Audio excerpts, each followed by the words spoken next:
How's it going, Evan? Good. How are you, Eric? It's good to be here. It's so exciting to have this conversation. I almost started, having too much of a conversation before we started recording, and then I stopped myself. I'm so excited to have this conversation because I've been fighting my curls my entire life. And I've straightened my hair chemically. Then I got good with the blow dryer and all the other things that people do. And I've recently, maybe in the last, year or so, I've gotten to the point where I'm embracing it. And so the listeners who are just listening, maybe you haven't seen my hair curly in the last few months. I hadn't seen it. I was shocked when you came on. I was just kind of apologizing for being so bad on Instagram, but life and work and running the salons and everything have gotten in the way of me being as good as I used to be. That's a different conversation. But anyway, I'm excited to have this conversation because you're like the king of curls, and we have so much to talk about. For the listeners who don't know you, you're Evan Joseph Curls all over the internet, whether it's Instagram or TikTok or YouTube. Yes. Your digital platforms are amazing. They're kind of a perfect blend of eye candy and education. Oh, wow. I'm so honored. I'm serious. And I really enjoy digging through all your different posts and things because it really is a blend of those two things. And that's really powerful when, you're out there with what you do. So, okay, I'm going to introduce you for anyone who doesn't know you. You're a hairdresser, educator, and digital creator. You focus on curls, obviously, both cutting and color, which I think is important. Yeah. From your dual bases in San Diego and Columbus, Ohio. We're going to get into how you actually accomplish that. But first, I just kind of want to start with throwing it to you. So I stop talking and you start talking. And just tell us kind of how you got into hair in the first place. Yeah, absolutely. It's a long story, so I'll try to give you the abridged version. Sometimes when I do podcasts... Don't skip any good stuff. I know, but sometimes when I do a podcast, I talk about the whole thing for so long that we don't get to any of the juicy stuff. So, well, Evan, let me just throw it out to you. If your origin story is really exciting... We can do an origin story episode, and then we can do the curl stuff. Well, in the second episode. I want to practice being able to introduce myself in a timely manner, honestly. Okay. But if something's interesting, I'm going to ask you about it. It's not that interesting, I don't think. I think I just talk a lot. Good. Start at the beginning. My mother was a hairstylist, as a lot of us, especially I think a lot of us hair influencers, social media types, a lot of us are second generation hairstylists a lot of the time, I think. So I grew up in my mom's little salon. My mom worked, it was amazing. What beauty school was like back in the 1960s. My mom went to a very formal cosmetology school. They wore white nurses' uniforms. She wore a beehive she had to take off to get in the car to go to school. So she worked up until she had kids in the 80s. And then when I was about 5 years old, gel nails actually first came out, the UV cured gel nails, and she was at a hair show, still keeping her license up with her continuing ed, and she learned about these gel nails. She started doing them on herself. She started doing them on her friends at the house. Then skateboard showed up. So then my dad built her just a small nail salon, and then she also had a hair chair there so she could do a little bit of hair services. So from 5 years on, I was coming home from school and going directly and sitting in my mom's hair salon and listening to all the local gossip. I grew up in a small town in Ohio. Okay. The local gossip, it was really fun. My mom had an amazing relationship with her clients. Almost a friendship with those women because she worked with them more it's kind of like a suite, but it was a home salon, kind of like Steel Magnolias. I never saw Steel Magnolias. The listeners are like, what? I know, right? So, I mean, her clients would even pick me up from school sometimes so that she could, make their appointment when they wanted it. I remember as a kid sitting in the back of these big, like, velvety, like, Lincoln town cars on the way on the way home from school. So I've always been around this industry. It's, school wasn't always easy for me. But I always kind of found that comfort in being in my mom's salon after school. I mean, I grew up with those women from 5 until, I left home at 18. So that's like how I got into this. So fast forward, I graduate high school. I go to the University of Cincinnati. I'm there for like 2 quarters, and I keep sitting down in the office of what's it called? Your like advisor. Right. Yeah. And to be honest with you, like they just could never, like I just wanted a list of what classes I needed to take. And so I could know exactly what I needed to do to finish. And they couldn't give me that. So I lost interest. I wasn't the best student. And, I got decent grades. And that's when I started looking for hair schools to enroll in. Because I wanted to do fashion. I wanted to be a fashion designer, a merchandiser. But it just, the college route for that wasn't working out for me. So I thought, I know this hair thing. So I went to Western Hills School of Beauty on the west side of Cincinnati, Ohio. I don't think it's there anymore, unfortunately. Besides the Aveda Institute, beauty schools were not fancy back then. So it was just like your average 3-room beauty school. You had your theory room, your floor, and then there was a really small aesthetics room. All these old school hairdressers that were our teachers. And, there's so much talk about like changing hair school today. I've seen some videos online as of recently.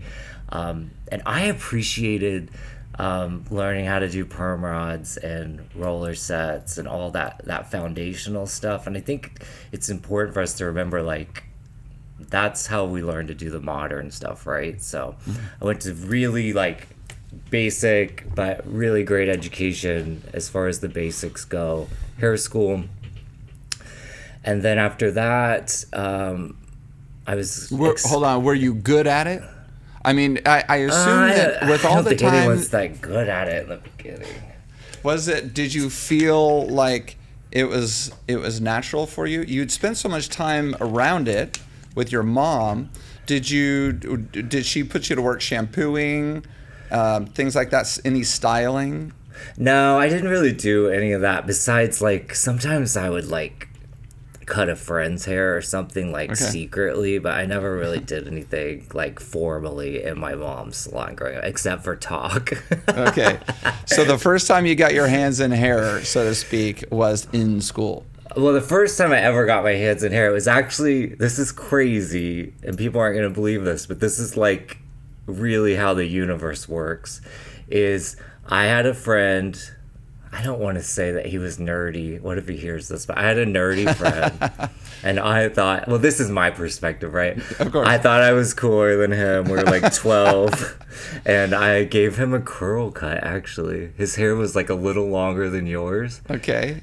I cut his hair like dry and curly and styled it for him. And like that was not a thing. Like, it's so funny to look back at that. And it was just in the bathroom, like after school or something. Yeah. But we were just kids, I didn't really put much thought into it. But that was the first haircut I ever did. And wow. I don't know, we would have to ask him, but I think I did. You're still friends with him? I still keep in touch, like, on Facebook. Yeah. Maybe I should send him a message and see. That's really funny. And he liked it? Like, it was good enough? Of course, a 12-year-old, but still, like, my 12-year-old, I think he knows the difference between a good haircut and a bad haircut. Yeah, but we didn't have the internet. Oh, that's true. I guess we had the internet when I was 12, but not like we do Not today. The real internet, yeah. Not like we, not phones and all that. So we didn't, besides magazines, we didn't have much to to judge on. That was a much easier time to live in, by the way. Of course it was. Of course it was. Seemingly we had more control of everything. So, okay. So your first haircut was a curly haircut, but it's not so easy to explain your curl expertise as saying that was it.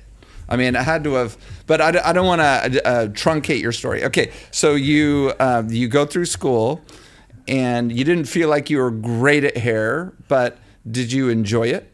Yeah, I enjoyed it, and it was something I was comfortable around. I think in the beginning, I had a teacher who was a regional educator for Schwarzkopf, USA, and she really gave us a great foundation. Especially back then, Schwarzkopf had a great foundation for color education. So I picked that up right away. That was always like something very natural to me. But I think, I guess I was always like decent at it. But like anything, you have to practice. Like, some of the greatest athletes, it's really about how much they practice, right? I mean, anyone who's good at anything, musicians, any of that, like I practiced a lot. Like mannequin heads, Friends. I was always like so experimental. I mean, I had like a quick weave at one point when I was in beauty school. Like I would try anything, and that was a great time. That was a great time to come up in hairdressing because there wasn't so much gatekeeping, and really it was anyone could really dabble in anything without much resistance. Or I mean, even today on social media, I mean, you can almost feel like you're like persecution almost if you go down the wrong road. Right. Yeah, the comments. They get crazy if people don't think you're supposed to be in that space. So I graduated from high school, I went to college, then I went to beauty school, and then after that I went and worked. I left Cincinnati to escape an ex-boyfriend, and was sleeping on my godmother's couch until I could find a place, and I became an assistant at a really popular kind of local chain of salons in Columbus, Ohio. And I worked there for about 4 or 5 years. Okay. I was an assistant for about a year and a half. I was working for a guy that like hated my guts. So what? He kept telling the trainer that I needed more training and more.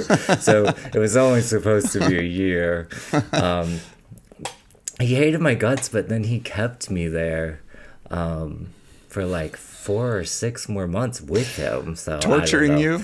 Maybe he believed in me, and I was just, a kid, and I didn't understand how that whole process worked. That's really funny. So, well, clearly, I mean, that you were good as an assistant, and maybe it was a good thing that he kept you there because you kept learning. What was the training system good there? Yeah, it was a good system. I enjoy being an assistant. I still believe in being an assistant. It built character in me, I was also just coming out of the closet at that time as a gay man, and so I was exploring that whole club scene of the world. So like that whole club scene at the time. So like I didn't sleep much. I mean, I didn't do laundry. Sometimes I would put my dishes in the freezer instead of washing them. I mean, I was like a real crazy, like 19-year-old kid. So, I mean, obviously I got on the people's like nerves that I assisted showing up with like no socks on or whatever. Right. That's amazing. I was going to ask how old. I was thinking maybe you were in your 20s, but yeah, that makes sense. You were before your 20s. So you're 19. So you're out there just living life. And how was the scene in Cincinnati? How was the nightclub scene in Cincinnati? So I'm in Columbus at this point. So I moved to the capital for the job because I couldn't really find a salon in Cincinnati at the time that had the, comprehensive kind of training that I wanted, because my mom was a hairstylist. She went to New York hair shows and all of that stuff. So I really had a true vision of what I needed to do to get to where I wanted to be, I guess. Yeah, sure. So I was an assistant there. Then I get behind the chair. That's when, so at that time, Diva Curl was just like more of a New York company. It was just a New York City salon that had their own products, but they were starting to expand out into the rest of the US. And the guy who owned my salon at the time, I believe they were probably connected between like Intercoiffure or whatever at that time. So they brought Diva Curl. We were like one of the first salons that they brought the Diva Curl products into and trained like a big salon group. And that's where the whole curl thing started for me.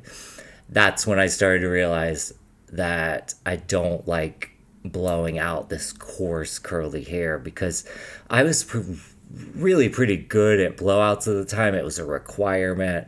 But I mean, I could make their hair look good, but I mean, my clients would always come back to me just looking like they were at a house fire, honestly. Like, because the damage, or just because, you know, you're fighting the natural texture? They either couldn't do it, it's humid in Ohio, or like it just, or they were just literally, I mean, we didn't have the hair dryers that we have today either, especially people at home. So that I think we're using like Solonos back then, which were decent, but they were hot, and people were just like burning the hair off their heads. Wow. So that's like when the wheels started turning, and then you just sometimes you're just naturally drawn to something, and I was just naturally drawn to this dry cutting of curly hair.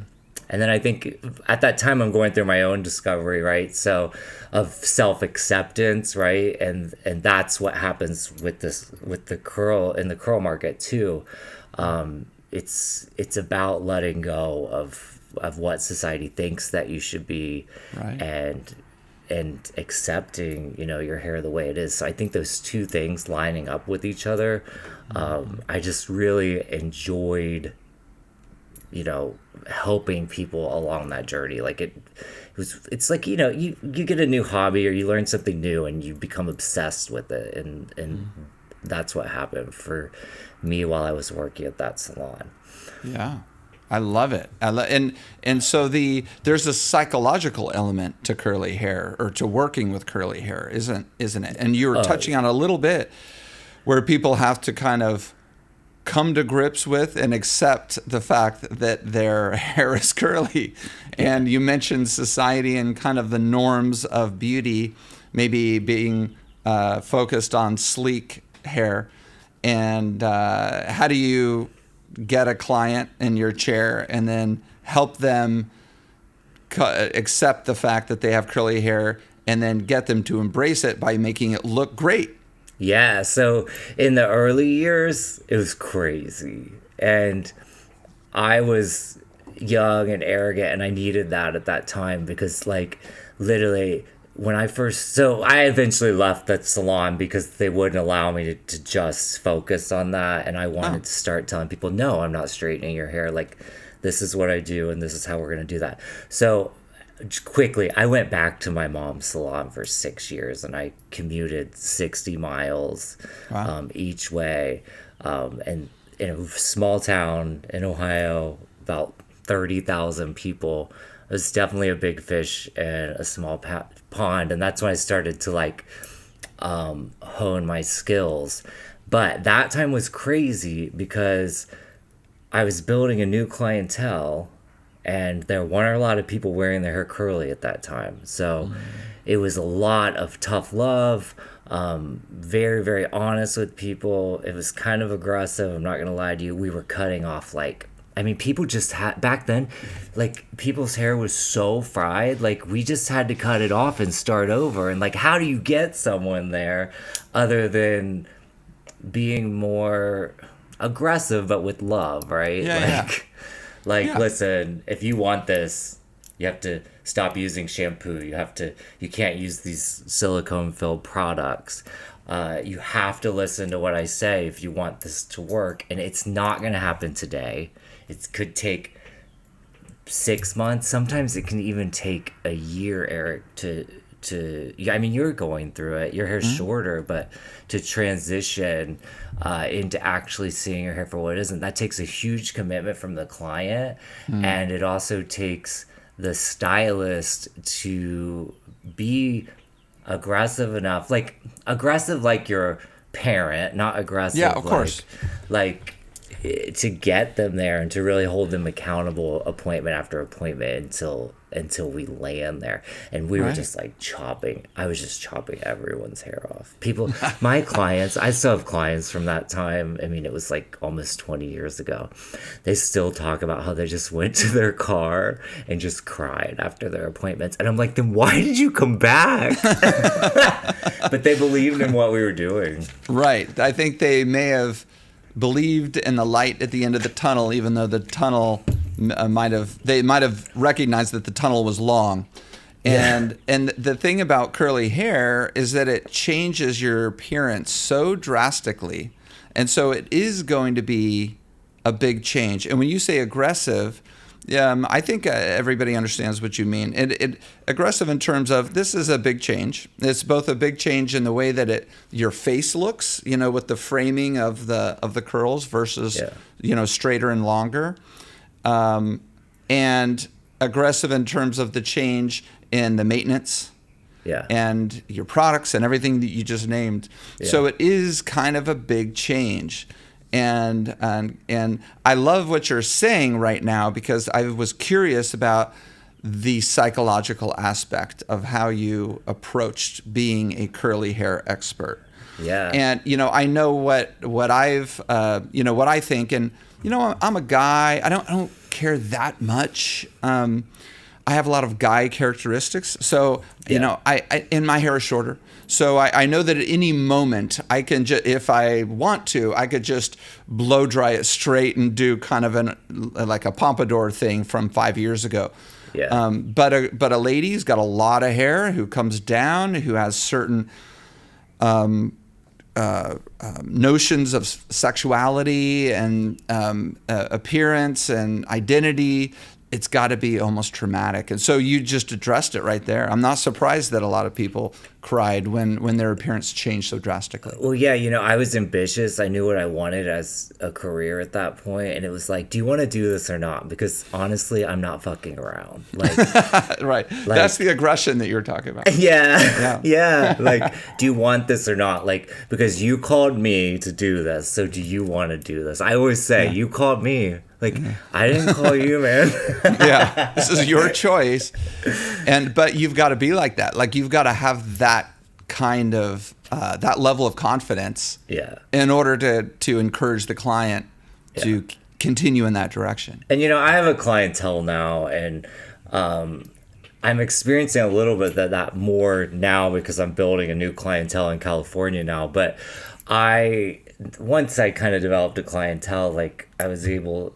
Some of that softened a bit because people understood what I was doing, and there were more of me around the country, and people started to understand this whole thing better and seek it out. So it's not so much like that today, but I'll be honest with you, I am starting to try to tap into that again because I think it's needed, because I think this whole thing became very commercial, and has very little to do with like love, like self-love and acceptance and stuff now today, because I mean the brands just saw dollar signs with the success of Diva Curl. I think that company sold the first time for, I can't remember the number, but it sold for a lot of money. Okay. And then the perfectionism comes in, and you have all these educators out here creating these very, very fake images now. One thing about my work is I don't use brushes or combs. I just use my hands. Those are the stuff you see on my page. Those are those people's natural curls. They're not brush styled. They're not, I don't comb it out. I don't curl it with a curling iron. Have I learned over the years how to, just from being on shoots and stuff? Yeah, I've learned how to present hair in a way that is unreal online, but it's not retouched or anything. It's all just quality cameras and lighting. But yeah, there's so much fake shit out there now. So I'm starting how do you become more hardcore again? That's really interesting. So it's hard to fake a video, and I think we've talked about this. Listeners have heard us talk about this. Hard to fake a video, and so when somebody really wants to put out work and prove that it's real, so to speak, they'll do a video. You have tons of videos out there. I think it's pretty clear that you're able to get those curls to do what you want, frizz free, etc. Very naturally. How do you even fake a picture of curls? I mean, that would require so much editing. So there's a lot of like brush styling going on right now, where the hair, so they go in sections and take a brush through the hair and twist that hair. It's almost like kind of like a twist out, especially those big loopy curls. I just use my hands and drag through and scrunch. Mm-hmm. So that's when it's not faking it. I mean, the work is beautiful. It's just like, as far as what I want to bring to the industry, it's not like people can't reproduce that, as easily at home every day as the consumer. You're seeing a lot of hair pushed. And listen, I use some of these tricks over the years too. Don't get me wrong. It depends on the application. If you're doing a hair care campaign, then you want to make the hair fill the frame and all that. But there's a lot of hair being pushed forward. Got it. So that it looks like so much fuller. And then there's still a lot of curling irons being used, and I can spot it in 2 seconds. Got it. So you're talking about amending the curls with tools and a process to get it to look a certain way. Yeah, rather than just like getting them wet and scrunching and letting them air dry. I mean, everyone has their process to it, but it's kind of it's just kind of made it like everything else, right? Mm-hmm. Yeah. And I feel protective of that because I was in this space when, people just thought it was, people were like, you do what? Like, you only do curls? Like, how can you do that? How could you have a career like that? How could you be successful? You have to straighten hair. Like, I came up in a different time. So I saw the industry shift into this really beautiful moment and then kind of become very commercialized. Mm-hmm, mm-hmm. So that moment that I think you're talking about is, the indications of it are things like certain states requiring textured hair education in beauty schools. I think there's a handful of states now. New York was probably the first. I think California followed, and Yeah, the Crown Act, I believe it's called. Mm-hmm. Yeah. And I think everybody who has curly hair totally understands this. I have curly hair very naturally, and I've gone through iterations over my life of chemically straightening it to manually straightening it to doing this to doing that. My texture is different whether it's on the left side of my head and the right side of my head and the back, which is probably pretty normal, pretty common. And at this point, I have got half bleached, half natural hair. It's got different shades on it. It's all sorts of crazy town. And every day is an experiment. And what do I have to do to kind of keep the curls in a shape that is somewhat complementary to my ovalish, big cheeked face, and then get it to dry. So much of it is how you dry it, right? Like on your social media, and you've mentioned it a couple times in this conversation, starting with the hair wet. And then how do you get it to dry? Because you don't want to walk around wet all day. And if you have very thick hair, it can take several hours to dry, especially if you're a lady. Yeah. So, I just mentioned kind of a lot of elements right there in one. And so I kind of want to go to one of your Instagram posts that I want to refer to. And I should have probably gotten the date on it, but it has some graphics for the listeners. If you want to go to Evan's Instagram page, is probably 3 or 4 rows down. He talks about the different steps to a curly hair appointment, starting with face framing. So I just want to talk about a couple of these. I mentioned it already, but as you know, kind of the curly hair king, what's your general theory on face framing when it comes to curls? So I have some I'm trying to see which post you're talking about here, but I'm going to go to it too. I want to say it's the new carousel post that I've been doing. That's right. Yeah. So I have a system that I've developed to help hairstylists to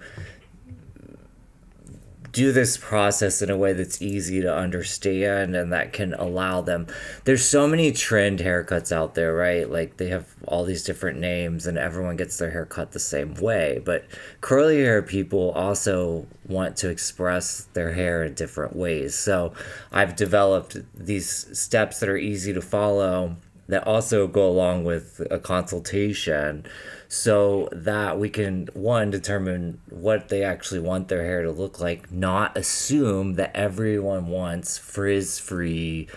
You know, some people like their hair fluffier, some people like their hair really defined, some people like more layers, some people like less. That's the thing that gets lost in all of this, is you're still cutting hair. It's still the same theory and process. We're just cutting it in its natural state. So I always start by framing the face, whether that's like, sometimes that face framing can start at the collarbone or below the chin. It can be very little face framing, but it starts to open the face up and help to manage the bulk of the hair, especially if it's longer, without over texturizing, slicing, dicing, all of this, because that starts to leave a very skinny, little thin, kind of 90s gelled curl. I always say it's like skeletal remains of like what was once there. Right, and if you're not great with putting the product in it, it could be kind of it could look hard and bad, right? Yeah, I mean the bleach kind of has done that to your hair, so you kind of know like you have this really thick, like really strong, beautiful curl pattern at the rear. Your hair looks amazing, by the way. I don't think it looks bad, but and then the ends are, you know, kind of bleached. They're falling apart a bit. Thinner, right. Yeah. So we start by framing the face. Let's get back on topic here. And then what else? So I kind of like, I want to make sure that we create this frame for all of that movement to live in, so you don't get long curls hanging over and all of this. So like it's really wearable. The best thing I can compare it to is like the way that Vidal Sassoon's haircuts would move, and that's someone who really inspired me throughout my career. You know, he started telling women, no, your hair doesn't lay that way. Your hair lays this way. So we're going to cut this frame this way so you don't have to put in rollers and sit under the dryer and all that. So we start by creating that amazing frame. Then we go in and we start cutting that interior, and that's the layers, right? And I have a few ways to do that, which I teach in my classes. But so that's where you create all that movement. You can manage the density of the hair without texturizing it still, and start to create that shape. So you're going to create that frame first, then you're going to go into that interior and start to layer, and there's ways to do that. You can connect it to the bottom. That's kind of the old-fashioned way. That's how Diva Curl used to teach. I guess they probably still do. And then I have a newer way where I'll start at the top of the head. That's kind of my own baby that I started doing, so I would have more control. And then you can determine the length that you want to start with, rather than just being held by that length that you initially cut around the bottom. So that frame goes all the way around the head, and it can be a bob, your longer shag, even if I was cutting your hair, Eric, I'm going to, maybe cut your ears out and, start to figure out what your neckline is going to look like and all that. So I have and that's what's missing in a lot of curl education is I've been doing this for a long time. I've trained a lot of people to do it successfully, and it's not just a gimmicky named haircut that every single person that comes in the salon gets. I mean, you see those pages. It's just like everyone looks like this. And for those like, who are listening only, Evan is kind of making a halo shape around his head with his arms. And their waist is very bent and the camera is very low. Right. So then we go into this post you're talking about. I'm looking at it now. Then we go It's January 5th, by the way. It is? Is that? Yeah. Oh, I'm looking at the right one. So this is a great, I'm glad you brought this up because it's a great post of, you know, kind of what I do. And then we're going to cleanse with a zero lather cleanser. So go into that. Why is that different? Why is the cleansing, the conditioning with curly hair different? Because what we have learned over the course of a long time, and it's still true, people are lathering up again. It's a personal choice, and it doesn't mean their hair is terrible, but when you use shampoo that bubbles or lathers on hair, it slowly deteriorates that fabric of hair. It slowly makes the cuticle become dry and erodes away. And in particular for curls, that is a problem because it will start to degrade what is naturally there. So you can cleanse and condition the scalp with products that do not lather that are made for cleansing hair in this way. They feel like conditioners.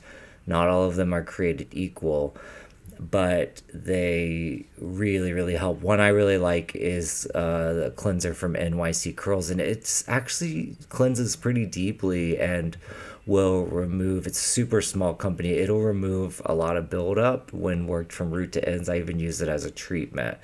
So sometimes I'll experiment with some of these new shampoos and things, and don't get me wrong, they're better than they used to be, but I always find myself going back to the no lather and having that be my number one recommendation. Okay. So we rinse that out, then we're going to condition, and we're going to make sure we use a conditioner that gets really milky and wet when it's mixed with water, and we want that conditioner to be dimethicone or amodimethicone free, because that's something that's used in curl products a lot too. It creates a wonderful slip and a wonderful coating on the hair that makes it feel good at first. Yeah. But over time, it really can degrade the curls, and that's why you get kind of those limp straight ends or hair that won't absorb water anymore. So same thing with styling products. We avoid the silicones. And it used to take you were talking about a long time to dry. It used to take a really long time to dry, but I have made it my mission in life to make this process faster. And it's really just about trying products, leaving in conditioners, trying products that aren't meant to be used as styling products. I will try anything and test it in my salon and make sure that, okay, maybe it's not intended for this use, but we're not seeing any bad results or anything like that on anyone. We are finding ways to dry the hair so much faster now. So I love that you just said that you're experimenting with products, because when I bleached my hair, I found that the best product was just conditioner. It was just normal conditioner. So I just take it in there and put it in there. And then I would try to scrunch into a shape and then let it dry. That was before I started experimenting with the diffusion process with the blow dryer, and we can go into that. But I love that experimentation, and you do, as you said, you do a lot of that. I love it. Yeah, and like the health of the hair plays a big part in that, right? So like if you commit to this process that doesn't give you great results, honestly, in the beginning, especially if your hair isn't healthy or your curls aren't healthy, if you commit to that process, you can get to this holy grail of just leaving a little bit of conditioner in your hair and going. If you stay on the crack, if you stay on the dimethicone, if you stay on all these traditional products that are sold to us, then you will kind of forever be stuck in the super heavy, goopy, it takes my hair forever to dry category. But hair really is really beautiful on its own when we leave it alone. Right. I love it. That's amazing. Okay, so face framing, layers, cleaning and condition, and then talk about the wet, style, and dry. This is a big part of what you teach and a big part of your content. So talk about that. And by the way, and you mentioned Frizz, and I kind of want to. So I think most people immediately think of Frizz as the enemy. You mentioned that some styles can embrace the frizz, and when you said that, I thought, yeah, he's right. I mean, there are some ladies who look really great, but when the frizz is controlled and it's part of the look. Yeah, it's about a balance. There's dry, melted, damaged hair, and then there's frizz is the scaffolding that holds everything up, especially in a fuller style. And that relates back to the old school that I'm so grateful that I learned from some of those teachers back in the day. Is it's no different than the way the hair used to be teased and shaped, right? You need some structure in there to hold the hair up. So frizz is always present. I think frizz, when we're talking about frizz, it's when the hair looks undesirable to the person who's wearing it. Sure. And that is a really important part when you're working with people with texture. It's important to have these conversations with them, like, what are you comfortable with? Because you could go in with someone is very comfortable with wearing their hair full and frizzy, right? Frizzy, I'm using quotations quotes for those that are listening. And what if you just you skip the whole curl consultation and you just immediately go in and you're like, we need to get rid of all of this. I mean, you've just literally just popped a balloon. Like, you've just taken all the air out of that human. And if they're not super confident, you could have really, really stopped someone from blossoming into this process changes people. I mean, yeah, that's back to the psychology of it. It's so strong. People weren't wearing their hair curly. It wasn't acceptable to wear your hair curly to work when I started doing this. Interesting.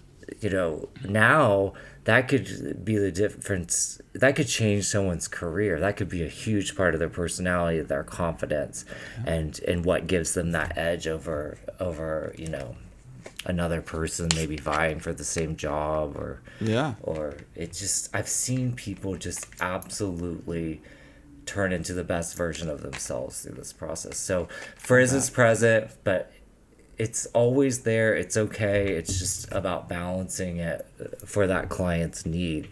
So I keep styling really simple. I think in this video you're talking about from January 5th from my Instagram at Evan Joseph Curls. This is a very simple routine. And she actually does not always take the best care of her hair, this girl that I'm working on. Funny. And it still works because she still sticks with the cleanser and conditioner, everything that I recommend. But I think I just left a little bit of conditioner in, like you were talking about. You just want to get it milky, so you don't want to leave it all creamy and gunky. And if it won't get milky, it's not the right thing.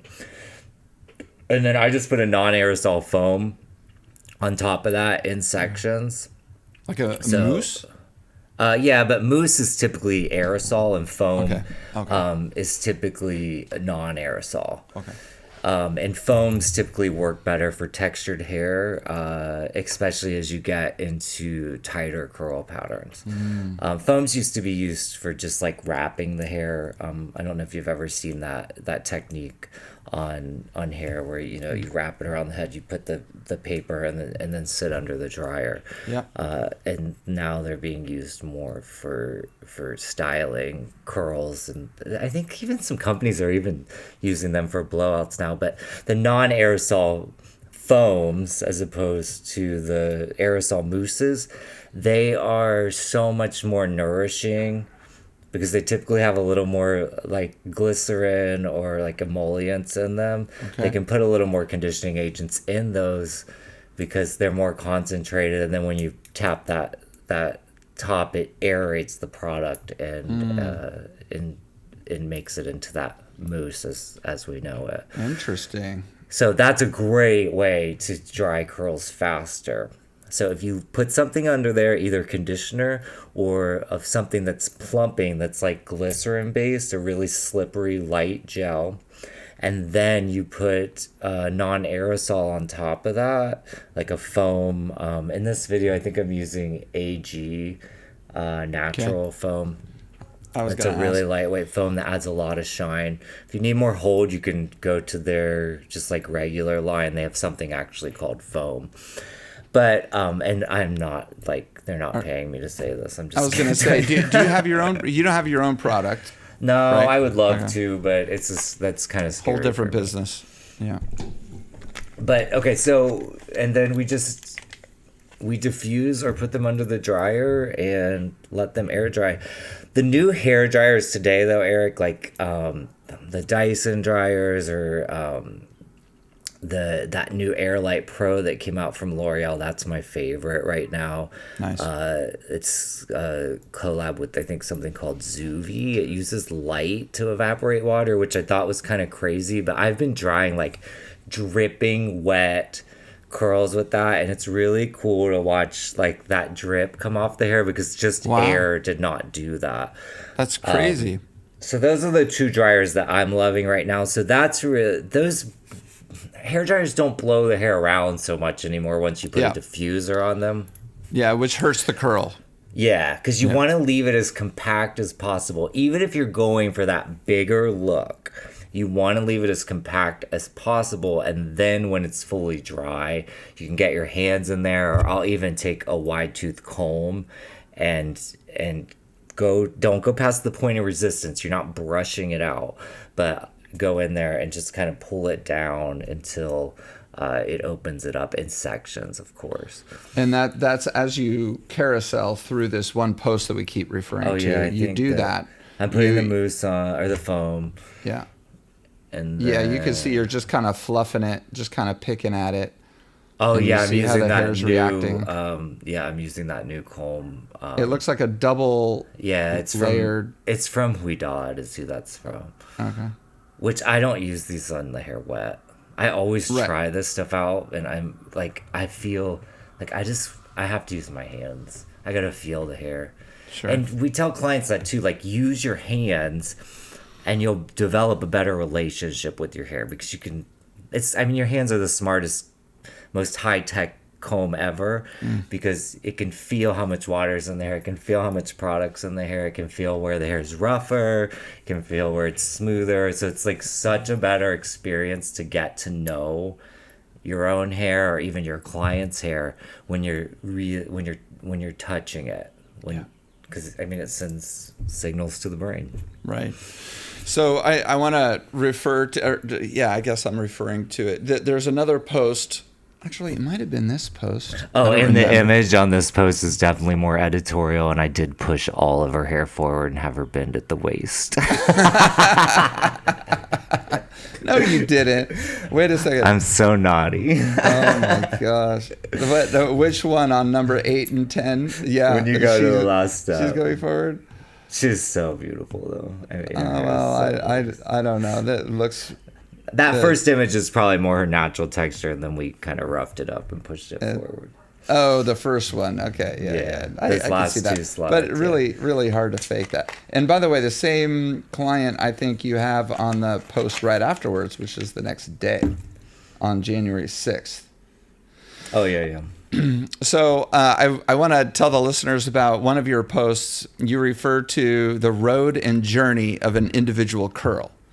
And that's the extent to which Evan lives in the world of curls. I don't even remember saying that. You did. And I thought it was so awesome because it illustrates just how much you think about the curls. You look at a head of thousands of curls and you're using your fingers to manipulate one curl. You refer to it as the road and journey of that individual curl. And you're talking about how to work with the natural direction or changing the direction of the curl. Do you remember that? No. Changing the direction of the curl? I don't remember. Oh, you know what? Oh, here, it's actually just a couple before the one that we were just referring to. So December 30th, 2024. You're with I'm using loving your this fingers. like deep dive into my social media. It's amazing. Here we go. Wait, where? December 30th. So it's only 2 posts before. Oh, I'm doing an updo. Right. Yeah. Oh, okay, yeah. So I know what's going on here. So and on my Instagram subscriptions, you can see the full tutorial for this updo on December 30th, and that's a great way to very affordably get education from me. I think there's 20 some tutorials on there. Listen, I don't post every month. I'm a hairstylist, and sometimes I don't get to it, but trust me, there's enough information on there that it is of great value. I think it's like $9.99 a month. But what I'm doing here is, so there's a foundational piece underneath, and what I'm showing people is, like, as you bring those curls up into that bun, you can, how do I describe this for an audio audience?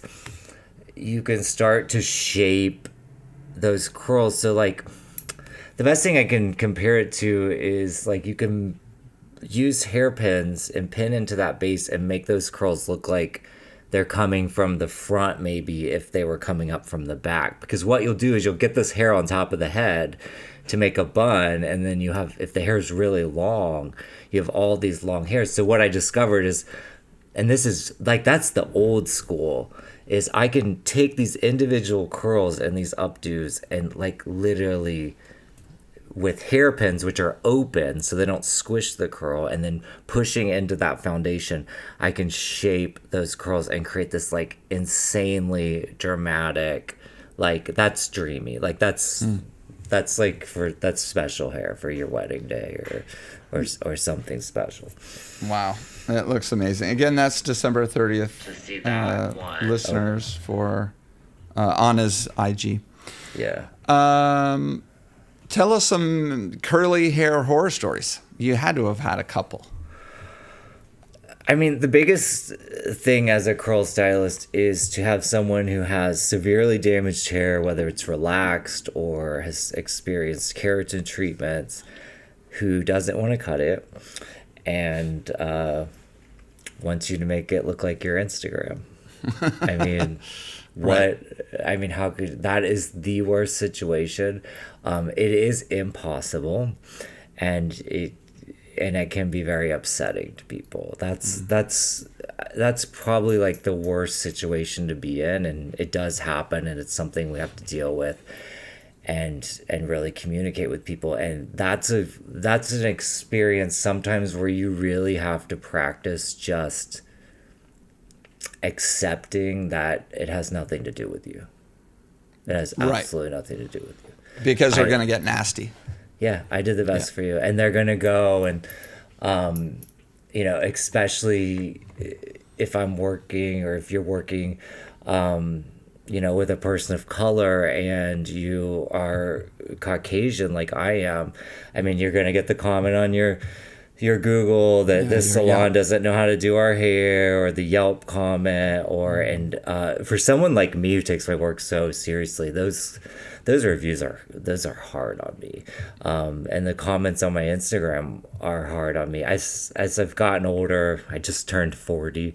Welcome to the 40s. I'm almost out of my 40s, so I don't want to hear it. But that's something I've had to learn to just accept and keep moving and focus on those that I can help. So that's probably that's the hardest thing that I think happens as curl stylists, and that we have to deal with. But sometimes it's our own fault, because we post what is successful on social media. The algorithm and the public has put in the data and the information to tell us what is going to attract clients, and those are very dramatic before and after pictures. But the thing is those people's hairs, we were talking about frizzy earlier, those dramatic before and afters, those people are just frizzy, right? we can transform that into curl because it's not a chemical damage or a heat damage or something like that.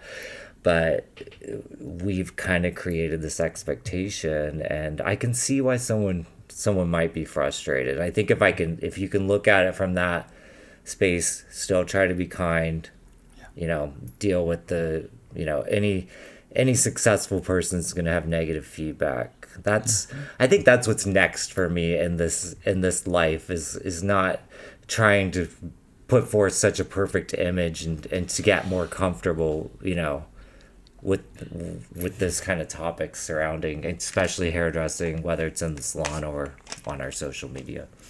Have you heard of the 4 SWs? No, tell me about it. Some will, and some will like what you're doing or like what you did. Some will, some won't. So what? Somebody's waiting. Oh, yeah.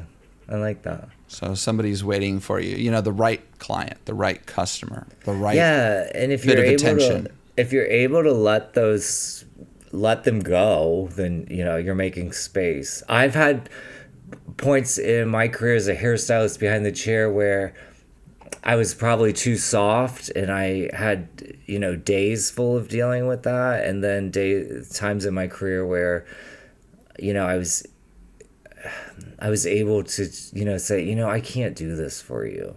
Like, that's hard to do. Mm-hmm. You don't take their money. You feels like failure. You walk them to the front, and then you sit there for another 2 hours with no client. Like, that's difficult. Yeah. But you come in the next day and you have another client that you can help that's amazing, and that's why you keep doing it. Plus, being just absolutely nuts for being a hairdresser in general. But that's awesome. All right, so tell us about any educational events coming up. You do education.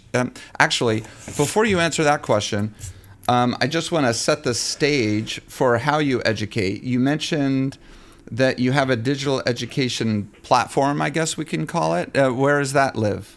So I post tutorials on Instagram under subscriptions. It's not available in all countries, but I think most of the listeners here in the US, you just go to my profile, you hit subscribe, it's $9.99 a month, and then you'll have access to another, like a second grid where you tap a crown at the top, and that grid is full of longer tutorials where you can, it's online education, and it's only $9.99 a month, but you can start to really get the gist of how I work and how I do things, and that's a great place to start for a lot of people.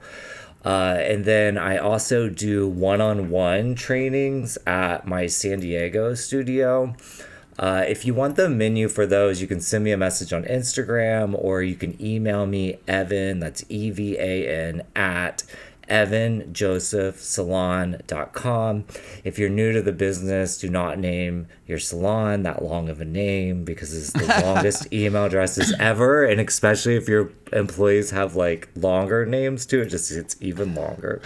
But you can email me about those. I'm working on a system to set those up better. So those, you come into I have a suite here in San Diego. You would come into my suite, and it's a larger suite, and we just have one-on-one education, and we can really focus on the things that you want to focus on.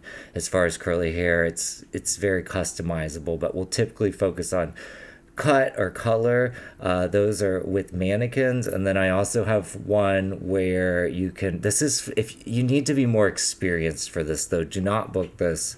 I mean, we'll talk about it, but don't book this unless you have some experience, or because you bring a live model in, and we do a cut, and then I'll film you while we're doing it and kind of show you my process for social media, and you'll leave that training with a video, which is pretty cool. Mm-hmm. And then I do in-person education from time to time. I'm starting to do more of that. We're going to really focus that more on the West Coast this year.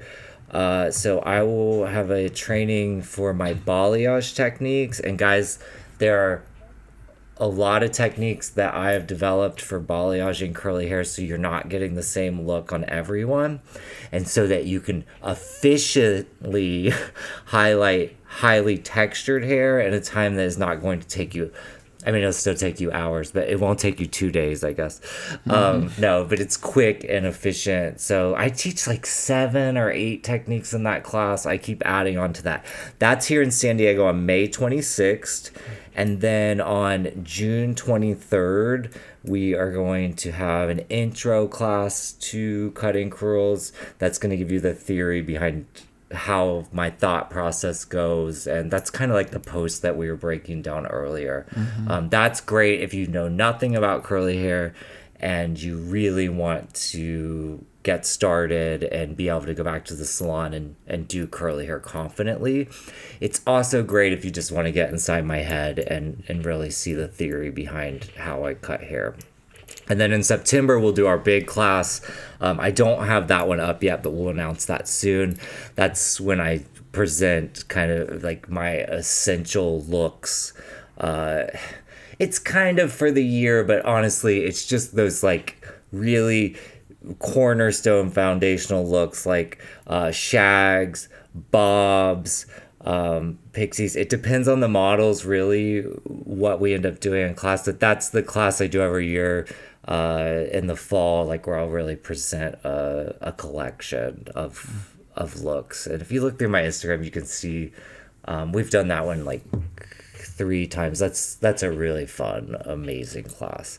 So May 26th and June 23rd are those upcoming ones here in San Diego, and I'm really excited about that. And you guys, if you haven't been to San Diego, like, it's amazing here. It's about as beautiful as it gets anywhere in the U.S. Maybe save Hawaii, but San Diego is hard to. I'm not really sure why I didn't move to San Diego when I came to California, but not that I don't like L.A., but San Diego is like pretty special. It's if you've been to LA, you have to check out San Diego if you haven't, because San Diego is just a little like easier than LA. Right. Like it's chill. I think a lot of people are actually starting to move down here. Stay in LA. We don't want you. I have some Palisades friends who are going down there. Oh yeah. Oh, that's terrible. Yeah, sure is. Well, thank you so much, Evan. This was amazing. Thank you for the conversation. Hopefully the listeners got a lot from this, and check Evan out, Evan Joseph Curls. He's got all the links on there. So this was awesome.